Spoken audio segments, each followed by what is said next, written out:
reminds me like when I was 16 in the Bronx. Running up and down the block. But I want you to call Derek. It's a wedding. He's in a wedding. I want you to call him. Okay.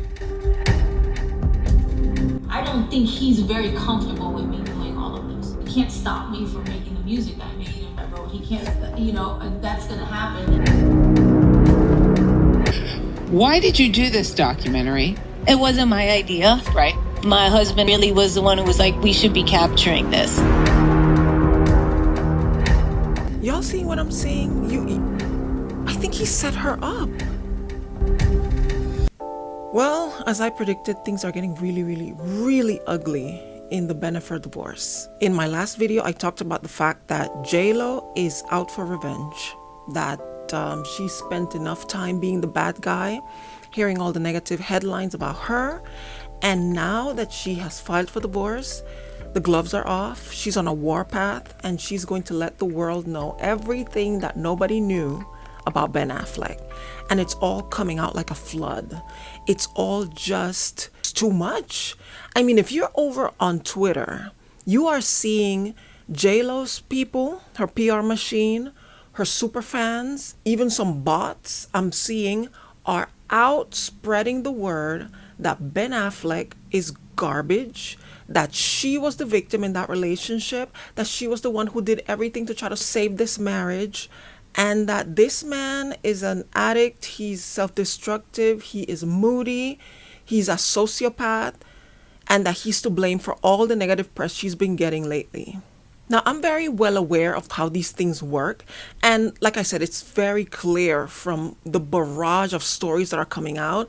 I mean, they're not even leaving an hour between articles coming out on People Magazine. And People Magazine has always been known to be the publication that gets their information directly from the celebrities' camps.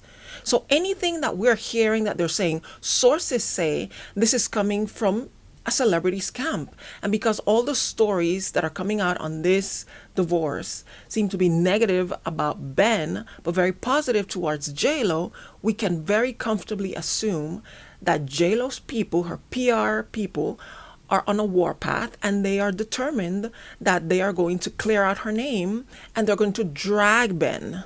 So I'm very well aware of how these things work. However, we cannot say that everything that is coming out is a lie, because upon close reflection, I am starting to realize some of these stories actually make sense. What am I talking about? The latest story that's making the rounds lately is that, remember that documentary that accompanied the movie? The movie was called This Is Me Now. The documentary was The Greatest Love Story Never Told. The documentary that was so disastrous for J-Lo and started this wave of hatred towards her. It was that documentary. Well, it turns out that it was Ben's production company that produced the documentary.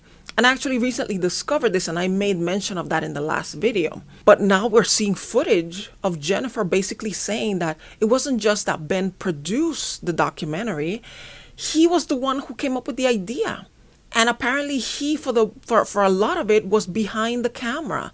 Now, he did send people who were part of his production company to film the whole thing. But when I look back now, it's becoming clear to me that this whole thing, the way it blew up in J-Lo's face, it felt almost like sabotage. Let's rewind. I did a video talking about some clues that I found in the J-Lo movie, and I've been saying it from the very beginning. The criticism that J-Lo got for the movie This Is Now was unfounded. That was a good movie. I liked it. I enjoyed it. I've spoken to several people who've told me the same thing. And the barrage of stories that have been coming out saying, oh, the movie sucked, nobody understood what it was about, it was confusing. No, it wasn't. It was very self-explanatory. It was a pretty good movie. I enjoyed it, like I said. And it was a beautiful message, even though it was a lie. J-Lo was pretending that, like the person in the movie that she played, she had, after going through heartbreak after heartbreak after heartbreak, she took some time off from dating and decided to nurture her inner child, to stay away from looking for love in all the wrong places and just spend time with herself, nurturing herself. And it was when she did that that her true love, Ben, came back into her life. Well, like I've said in this video, that didn't actually happen because J-Lo has never taken a break since she married her first husband. And that was in the 90s. She has never taken a break. She's always gone from one relationship to the next. And in most cases, those relationships overlapped with each other, meaning that she wasn't even really finished with one before she had already started to move on to the next. Okay? So we got that out of the way. I like the movie. And I never really did a video specifically talking about the documentary because I just felt like it would be piling on. J-Lo had been receiving all this negative attention and all these negative comments from people who hated the documentary. And I said, you know what, everybody's already saying it, so I don't have to say it. Because when I watched the documentary, I sat there and the thought that kept coming through my mind was, what was J-Lo thinking by letting this come out? She looks so bad in that documentary. She comes across as narcissistic, self-centered, delusional, just selfish, just really, really unlikable. And as I was watching this, I was like, I mean, how did she greenlight this? This is so bad for her reputation. And reputation is something that is extremely important to Jennifer. J-Lo is one of those artists that has maintained her status as an A-list celebrity by carefully curating her image, her physical appearance, and the way people think about her as a human being. And in this documentary, all those things look really bad. There's this scene where she is trying to get people to appear in her movie. She says she wants Derek Hough to appear. And they say, well, Derek Hough, he's busy. I mean, I know Val was available, but I want you to call Derek. And we need him for like 1 or 2 days. It's a wedding. I mean, he's in a wedding. It's a wedding. He's not going to give up his wedding. I mean, Whose wedding? It's a wedding he's in.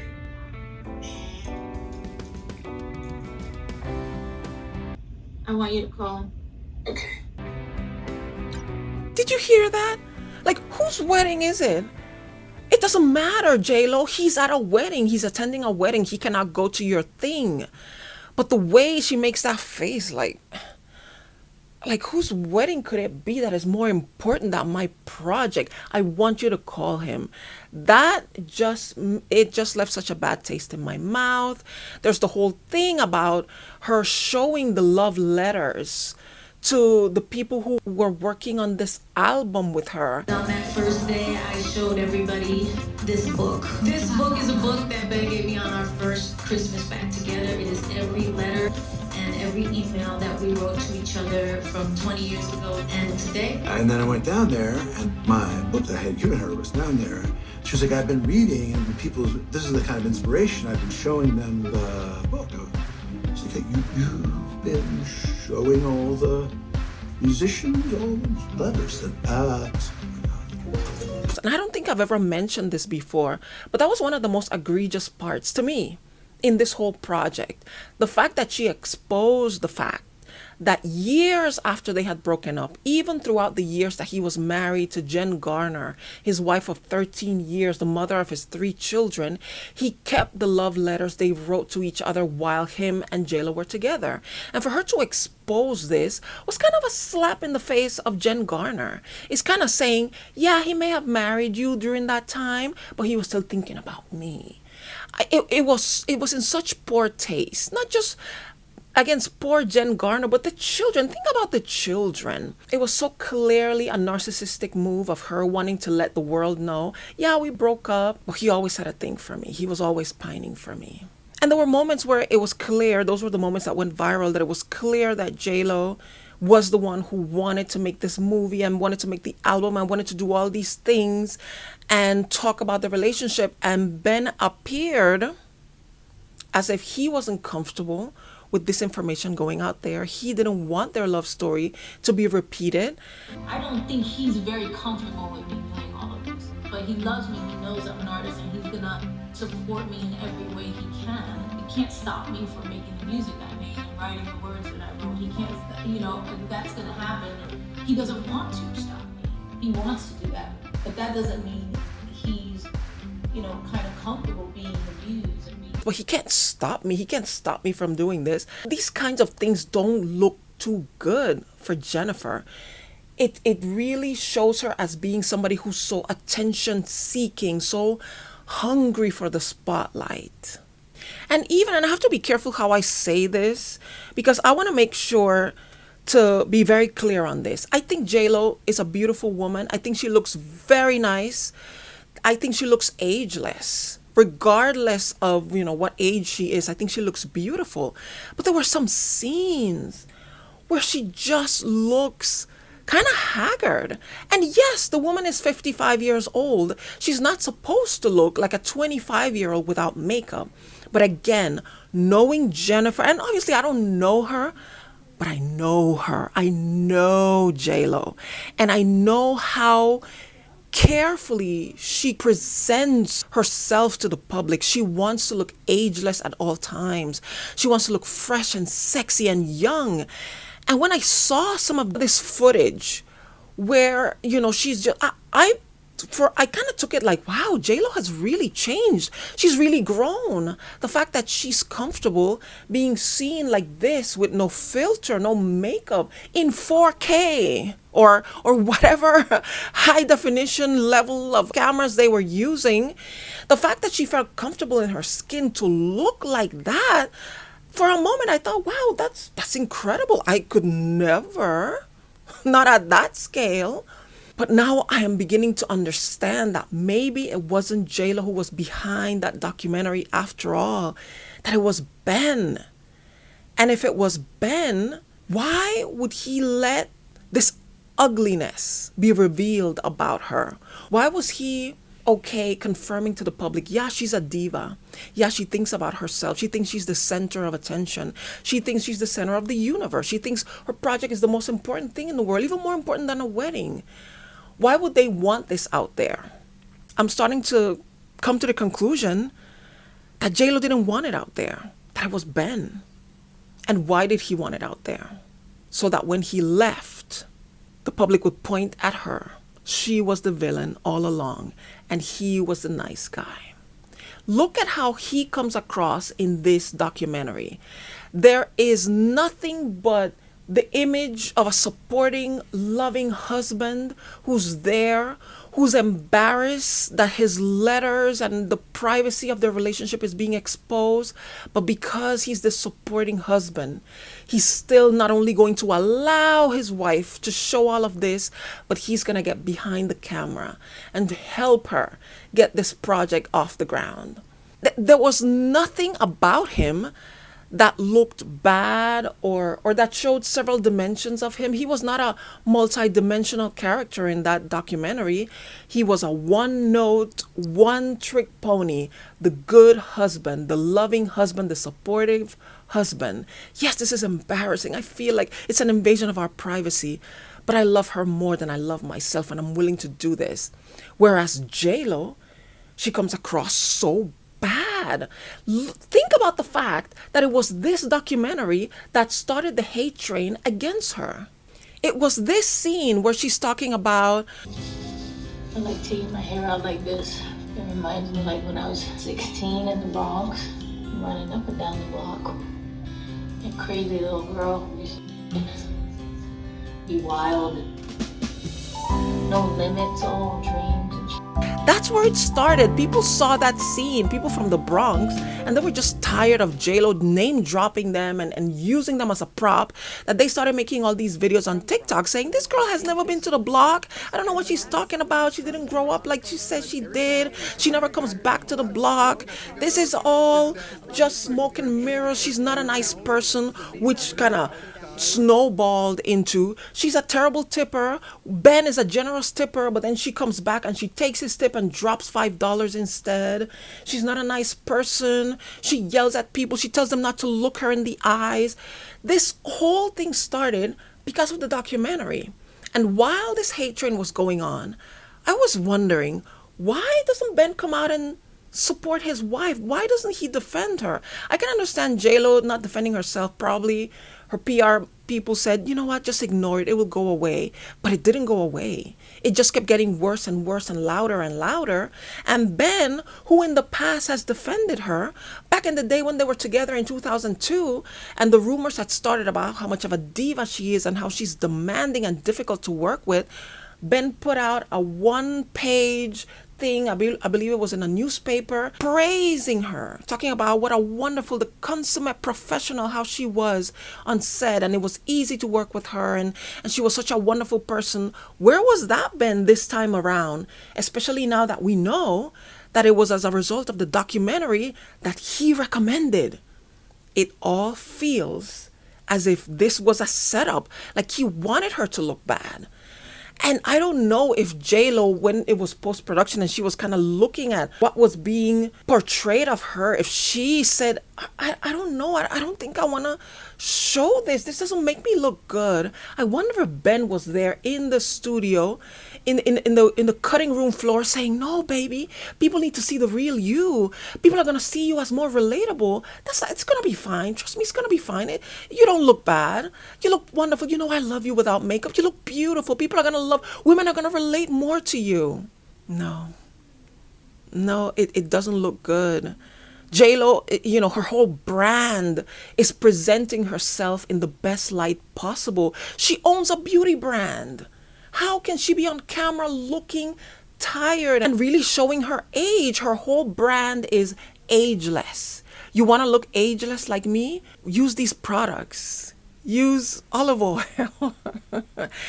It's clear to me that J-Lo went along with this. And if you listen to the interview, when the documentary was premiering and she was being interviewed on stage, she made it very clear, this was not my idea. It was my husband. And she said it in a kind of a defensive way. Listen to her. Why did you do this documentary? And did you hesitate at all? It wasn't my idea. Right. It wasn't my idea to photograph every single moment of doing this. You know, to be honest, when we started making the film, it just kind of got more and more bizarre. And my husband, who had a front seat to the whole thing, really was the one who was like, we should be capturing this. And he brought on this amazing team. And that's kind of how it happened. It's like J-Lo knew at that time, this is not going to make me look good.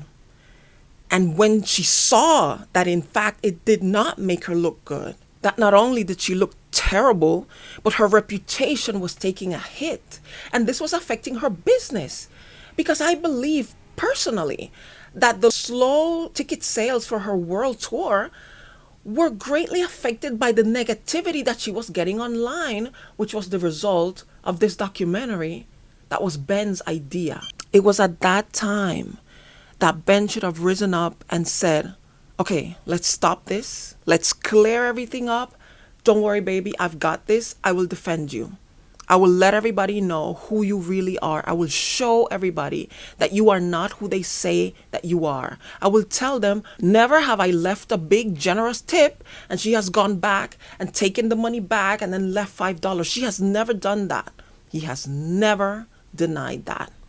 Never. And there's so many people coming out that it seems like the stories are true.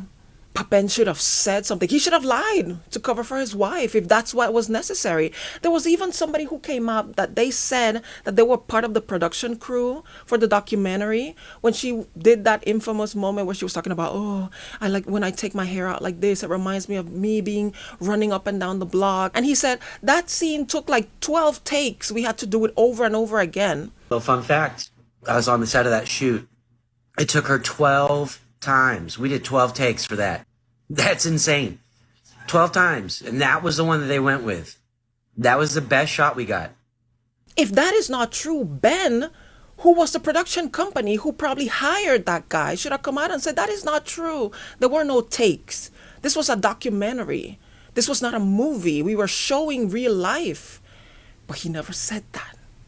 And now that it is all coming out, that it was his idea, that it was his production company, and you even had an article that was written saying that Ben took over from the director to kind of maneuver where the movie was going, where this documentary was going, it's becoming more and more apparent to me, at least, that this was a setup.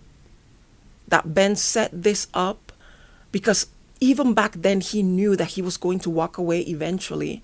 And when that happened, he needed J-Lo to have a bad name, to have this look of a diva, somebody who's difficult to live with, so that he could be kind of like, you see what I put up with for 2 years? I tried. I did my best. But this was hard on me. This was really hard. And when his PR camp started putting out articles criticizing her, that's what they were alluding. Oh, he really thought they were on the same page. But when she started exposing everything about their relationship, that's when he knew he couldn't change her. But yet you produced the documentary that talked about your relationship. The production company has a say-so in what happens. The production company hires or fires a director if the director is not going along with the vision that the production company had for the movie. The production company has all the power. What's going on? What's going on, Ben? Yeah, I wanted to make this quick video. I want to talk more about this. But yeah, things are really getting nasty here. And I think in the end, none of them is going to come out looking good. J-Lo already looks bad. And I'm not here to say that everything that has been said about J-Lo is a lie. I truly believe that she is a difficult person. But more and more is going to be coming out about Ben. And we're going to see that these two people had no business being together. They had no business being with anybody. They need help. They need to go back to the drawing board, get some help, and either, find the right person for each other or just stay single. Just stay single and mingle. Anyway, guys, thank you for watching this video. Please subscribe to my channel if you'd like to see me do more commentary like this. We've surpassed 2,000 subscribers. I forgot to mention it in the last one. Thank you so much for all of you who've come. Those of you especially who've been here from the very beginning. I love you. I appreciate you. And I'm just excited. I love to see this channel grow. Please leave a like. Please leave a comment. Share this with others. But once again, thanks so much for watching. And I will see you in the next one. Bye.